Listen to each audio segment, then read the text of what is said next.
Hello traders, Gary Wagner here. It is approximately 11:30 a.m. in Honolulu, Hawaii. It is Thursday, the 25th day of August, and this is the daily report for gold. Gold is showing a excellent comeback after selling off over the last 2 days and having a first major correction that we have witnessed after seeing gold breach the $1,900 mark. On today's report, I'm going to talk to you about the fact that we are looking at a market that on a number of different technical approaches is showing us a bottom, a bounce, and most importantly showing us some support. We'll also talk about Elliott Wave, and because of that, where we can expect this market to trade to over the next, call it 3 to 4 weeks. All here on today's daily report. Now, the first chart that I want to look at, this is a long-term weekly chart that I want to bring in. And what you're going to find that is interesting is when we take a look at how this market has traded, this last rally, which began roughly at 1480, took the market all the way up to about 1916. This is basis cash. Now, once that market hit that point, it did come down and it did begin to trade lower. Take a look at the range just within this week. It is Thursday, so the week is almost done. But traders, here's what I'm finding interesting. We talked about two very critical areas in that we should find some support in this marketplace. The first one is the 38% level. And the second one, and you notice I had it graded because it was my belief that it probably wouldn't quite reach there. I was wrong.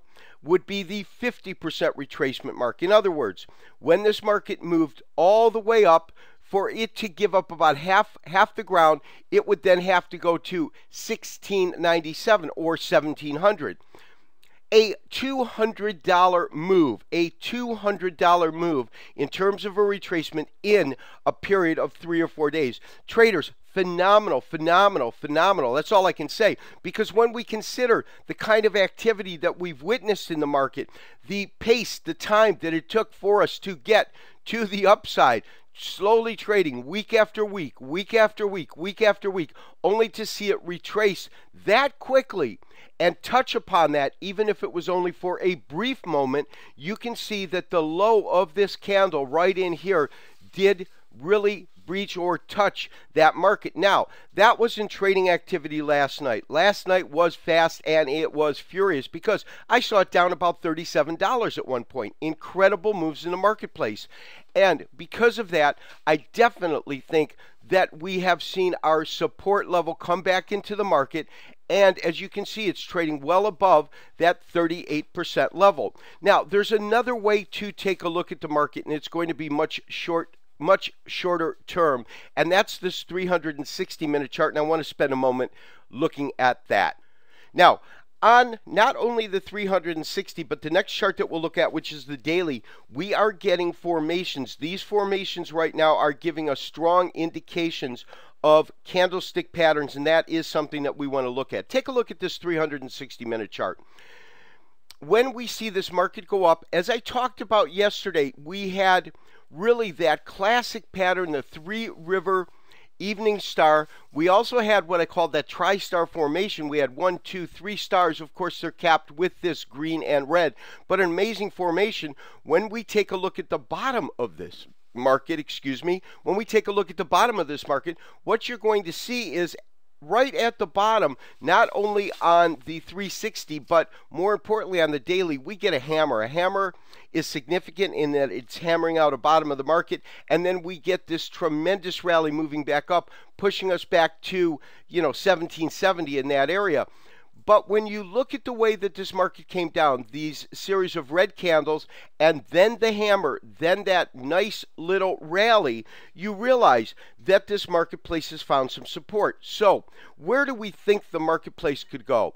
As I said, one of the things that you absolutely want to do when you look at a B wave, and there, at least in my mind, there can be really no doubt at this point that we've probably hit the B wave.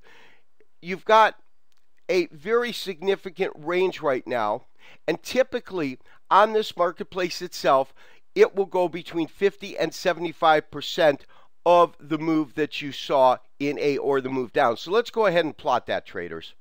If we take a look at the potential, in other words, what I think we're going to probably witness here, we are witnessing an ABC correction, there's no doubt. So this market comes up. We've got our fourth wave. We get to the top of 5. We go into A. Now, B should take us anywhere between 1808 and 1831. That's our upside target right now. I would feel comfortable watching that market go to roughly about, as I say, about the 1830, 1831 range. And at that point, we're probably going to see some sort of a correction to conclude this ABC correction, and from there move forward into the marketplace in terms of another impulse phase. Lastly, I want to take a look at our daily chart. Traders, this is that daily chart. And as you can see, as the marketplace itself trades higher, it goes ahead and it reaches its top. It then begins to correct, and we get this significant candle here. This candle here is a hammer. And what is significant about the hammer is the way that it's formed. And you want to think about it this way. When the marketplace opens, it does trade lower. As it trades lower, it finds this low. This low is around 1700. But at that point, you get trading that is finding support. The marketplace begins to trade higher. That's why you get this tail. And not only does it go to the open, but closes slightly above the open, but a small-bodied candle. That is significant. That is a hammer. The fact that we have Ben Bernanke speaking tomorrow in Jackson Hole, Wyoming, I believe is the reason that there is such activity in the marketplace right now. There probably, or the anticipation I should say, is that we will see some sort of a QE3 and something that will stimulate the economy once again. We will have to see, but I will tell you this. This also forms a variation off a Three River Morning Star. It forms a variation in the 360, and we'll have to see if we follow suit. If we do, as I said, I expect this marketplace to move back up to roughly the 1830 area. That's where I would look for the conclusion, anywhere between 1806 and 1831, the conclusion of our B wave. Following our B wave, I do believe we will see a final corrective wave, and that will be C. This has been Gary Wagner, wishing you, as always, good trading. We'll talk to you tomorrow for another daily update and review. Bye-bye. Many sights to see, and when I look in my window, so many different people to be, that it's strange